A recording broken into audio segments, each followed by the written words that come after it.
Hello and welcome to Fruit of the Spirit. Today I'm answering a question, and that question is, why did God punish Miriam but spare Aaron in Numbers chapter 12? In Numbers chapter 12, Miriam and Aaron were cross with Moses because he had married an Ethiopian woman, even though the Israelites were supposed to marry within their own people. They probably thought that Moses did not have the right to do such a thing. They then said, "Hath the Lord indeed spoken only by Moses? Hath he not spoken also by us?" And the Lord heard it. Numbers chapter 12 verse 2. Immediately afterwards, God summoned Moses, Aaron, and Miriam. And from verses 6 to 8, he said, "Hear now my words. If there be a prophet among you, I, the Lord, will make myself known unto him in a vision, and will speak unto him in a dream. My servant Moses is not so, who is faithful in all mine house. With him will I speak mouth to mouth, even apparently, and not in dark speeches. And the similitude of the Lord shall he behold. Wherefore then were ye not afraid to speak against my servant Moses?" As punishment, God made Miriam leprous, and she stayed that way for 7 days. However, the second perpetrator, Aaron, went away scot-free. The question now is, why did God decide to punish Miriam but leave Aaron alone? Well, the reason why Miriam was punished in the first place was that she was presumptuous, and God used that to humiliate her.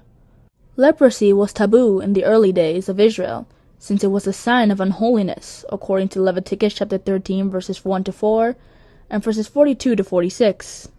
And thus she had to disgracefully leave the camp until she became clean. Christ used a parable in Luke chapter 14 verses 7 to 11 to teach how it's not a good practice to exalt oneself. He said that if you are in a gathering and you decide to sit in the most honorable seats, and you don't deserve it, a man more honorable will come and you'll be shamefully moved to where you belong. Christ concluded the parable by saying, "For whosoever exalteth himself shall be abased, and he that humbleth himself shall be exalted." Luke chapter 14 verse 11. Miriam was a woman, and Aaron was a man. God himself placed man over woman after the sin in the Garden of Eden in Genesis chapter 3 verse 16. Unto the woman he said, "I will greatly multiply thy sorrow and thy conception.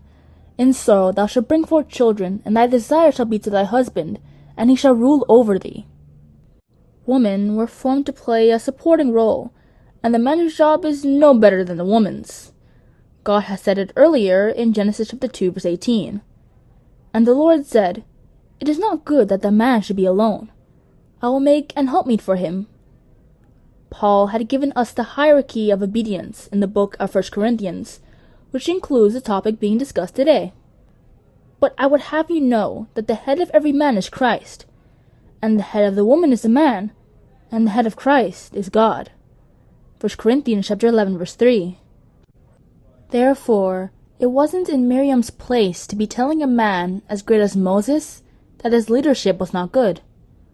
Paul said that when it comes to a man who is righteous, a woman has no right to be judging his behavior. "But I suffer not a woman to teach, nor to usurp authority over the man, but to be in silence, for Adam was first formed, then Eve." 1 Timothy chapter 2 verses 12 to 13. But why wasn't Aaron punished? After all, on the surface, it looks like they did the same thing. Well, Aaron was the high priest. The psalmist referred to him as the saint of the Lord in Psalm chapter 106 verse 16. If Aaron became leprous, then all holy activities, such as the daily sacrifice, according to Exodus chapter 29 verses 38 to 42, would come to a grinding halt. And since the priesthood was centered around the high priest, who was supposed to be the holiest man, it would undermine the legitimacy of the institution, and God wasn't interested in that happening. He could have punished him with something else, but it would still put the holiness of the high priest into question. It's kind of like when parents of a family are not very responsible. It weakens the strength of the entire family. In conclusion, Miriam was punished for the offense because she was a woman, which means she had no place as a leader. Even though God was also angry with Aaron for his lack of humility, he didn't punish him with leprosy as well, because Aaron was the high priest, and his servants as a holy, clean man was required. David prayed to God that he would help him remain humble in Psalm chapter 19 verse 13. Keep back thy servants also from presumptuous sins. Let them not have dominion over me. Then shall I be upright, and I shall be innocent from the great transgression. And that's the end of the answer for why did God punish Miriam but spare Aaron in Numbers chapter 12. If you learned something from this video or just enjoyed it, then please consider subscribing, liking, and clicking the notification bell if you want to see the next of these videos when they come up. Have a good rest of your day, and God bless you.